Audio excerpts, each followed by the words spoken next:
बच्चों, प्रथम पाठ में आपने सूरदास के पद पढ़े जो कि भक्ति काल से संबंध रखते थे, और आज आप पढ़ेंगे तुलसीदास की जीवनी के बारे में पढ़ेंगे। और तुलसीदास भी भक्ति काल से संबंध रखते हैं। तुलसीदास का जन्म उत्तर प्रदेश के बांदा जिले के राजापुर गांव में सन 1532 में हुआ था। उनका जन्म स्थान सोरो जिला एटा भी मानते हैं। तुलसीदास का बचपन बहुत संघर्षपूर्ण था माना जाता है। तुलसीदास का बचपन बहुत संघर्षपूर्ण था। जीवन के प्रारंभिक वर्षों में ही माता पिता से उनका बिछोह हो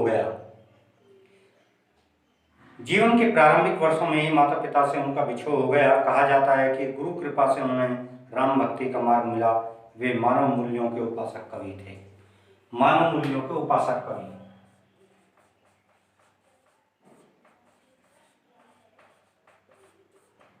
मानव मूल्यों के उपासक कवि थे। राम भक्ति परंपरा में तुलसीदास अतुलनीय हैं, यानी कि जिनकी कोई तुलना नहीं की जा सकती, ऐसे तुलसीदास जी हैं। रामचरितमानस कवि की अनन्य राम भक्ति और उनके सृजनात्मक कौशल का मनोरम उदाहरण है।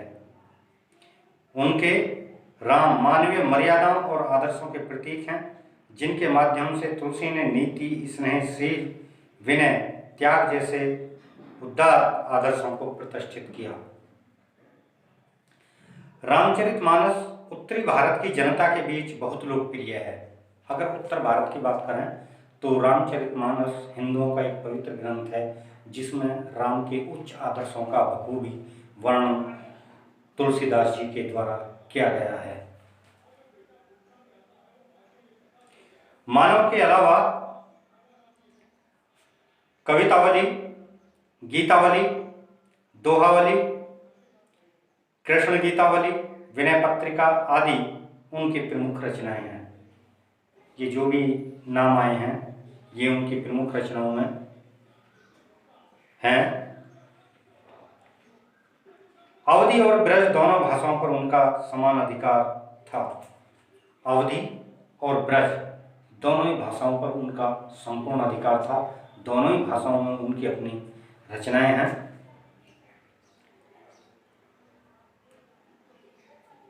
सन 1623 में काशी में उनका देहावसान हुआ।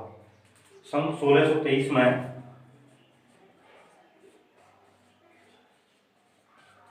काशी में उनका देहांत हो गया।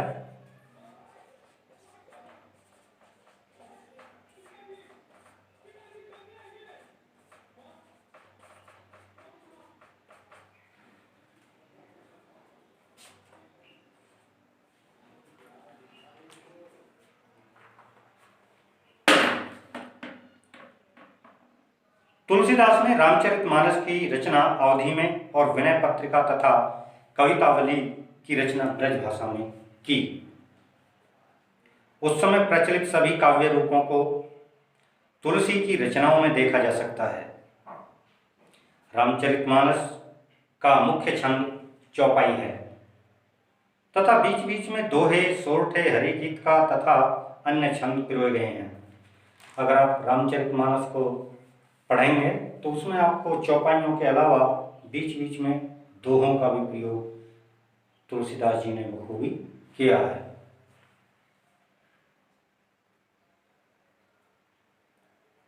विनय पत्रिका की रचना गेय पदों में हुई है।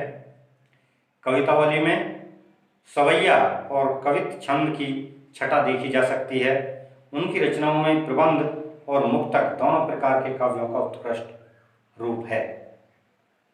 तो बच्चों, जो तुलसीदास जी ने रामचरितमानस की रचना की, उसी में से उद्धत ये प्रसंग आएगा आपको, राम लक्ष्मण परशुराम संवाद।